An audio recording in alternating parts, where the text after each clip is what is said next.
Hello दोस्तों, आज हम लोग देखने जा रहे हैं some basic concepts of chemistry. इसमें आज हम लोग देखेंगे मैटर का बारे जानेंगे और एटम्स का बारे जानेंगे और मॉलिक्यूल्स के बारे में जानेंगे। तो मैटर क्या है? मैटर वह सब कुछ है जो जगह घेरता हो और जिसका वजन किया जा सकता है, वो मैटर कहलाता है। फॉर एग्जांपल पेन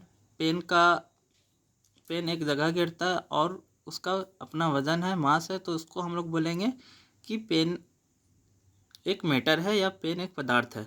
अब मैटर को दो पार्ट में बांटा गया, पहला फिजिकल क्लासिफिकेशन के आधार पर और दूसरा केमिकल क्लासिफिकेशन के आधार पर।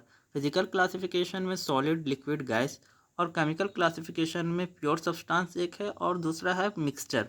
अब प्योर सब्सटेंस में पहला एलिमेंट हो गया और दूसरा कंपाउंड हो गया। मिक्सचर में होमोजीनियस मिक्सचर और दूसरा हेट्रोजीनियस मिक्सचर। अब हम लोग फीचर्स देखते हैं सॉलिड, लिक्विड, गैस का। तो सबसे पहले हम लोग देखते हैं शेप, आकार जिसको बोलते हैं। तो क्या हो जाएगा? डिफिनाइट हो जाएगा, यानी कि सॉलिड का एक अपना शेप होगा और लिक्विड का शेप नहीं होता, जिसको हम लोग इनडिफिनाइट बोलते हैं, और गैस का भी शेप नहीं होता तो उसको इनडिफिनाइट बोलते हैं। फ्लो फ्लो यानी कि बहना कोई चीज़। तो सॉलिड में नो होगा, लिक्विड फॉलो करता है इसलिए यस हो जाएगा, और गैस भी फॉलो करता है तो यस हो जाएगा, फॉलो करता है। अब उसी तरह वॉल्यूम, आयतन जिसको बोलते हैं, तो सॉलिड में फिक्स्ड आयतन होगा, लिक्विड में भी फिक्स्ड होगा मगर गैस में फिक्स्ड नहीं होगा। रिजिडिटी यानी कि हार्डनेस, कठोरता, तो सॉलिड में होगा और लिक्विड में नहीं होगा और गैस में भी नहीं होगा। अब देखते हैं हम लोग intermolecular force. Intermolecular force of attraction यानी कि atoms, intermolecular force of attraction solid में हाई होगा, लिक्विड में इंटरमीडिएट होगा, गैस में वेरी लेस होगा। अब इसको यहाँ पास देखते हैं, जैसे कि यहाँ पास बोला गया है intermolecular force of attraction. Intermolecular force of attraction यानी कि एटम्स एकदम नज़दीक नज़दीक में है, दोनों बंधे हुए हैं एकदम। तो इसमें क्या होगा? Intermolecular force of attraction high होगा, यानी कि ज़्यादा है इसमें। अब इसी में लिक्विड में देखिए, लिक्विड एक दूसरे से थोड़ा दूर दूर है, तो इसमें थोड़ा सा कम होगा सॉलिड के कंपेयर में इंटरमोलिकुलर फोर्स ऑफ अट्रैक्शन। क्यों? क्योंकि दूर दूर है इसलिए अट्रैक्शन कम होगा।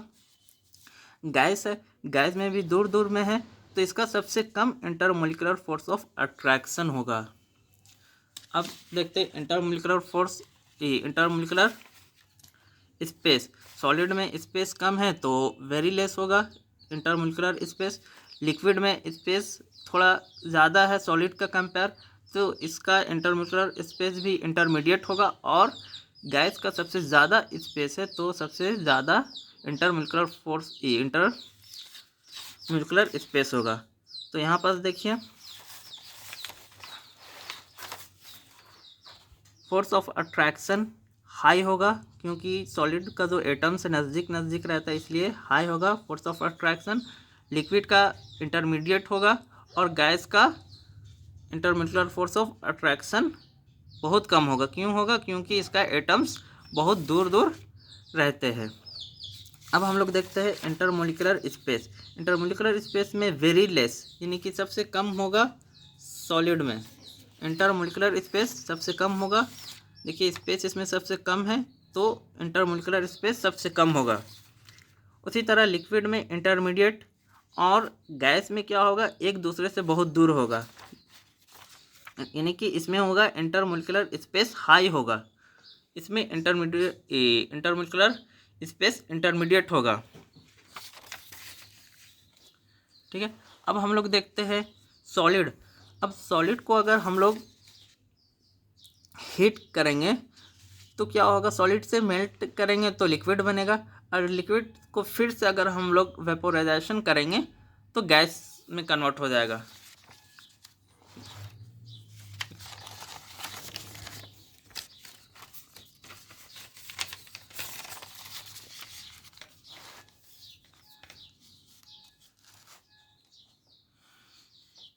सॉलिड को अगर हम लोग मेल्ट करेंगे तो लिक्विड में बनेगा। अब यहाँ पास है सॉलिड, ये सॉलिड है, सॉलिड को मेल्ट करेंगे तो लिक्विड में बनेगा, और फिर लिक्विड को सॉलिड को हीट किए यानी कि तो क्या बनेगा, लिक्विड।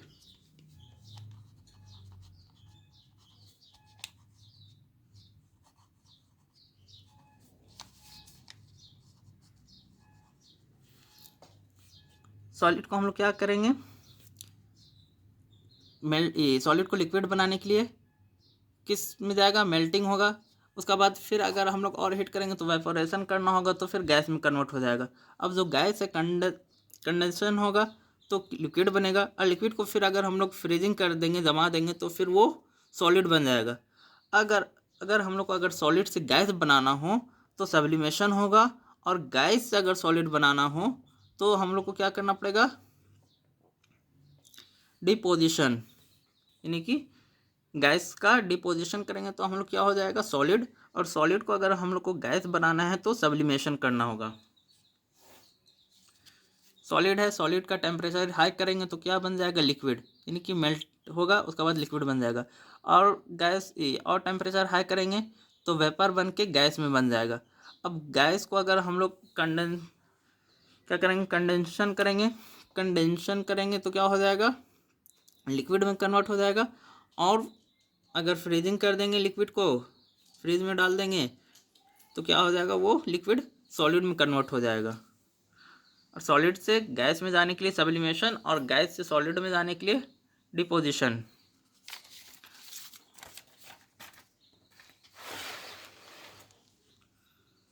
हम लोग देखते हैं अब एटम्स।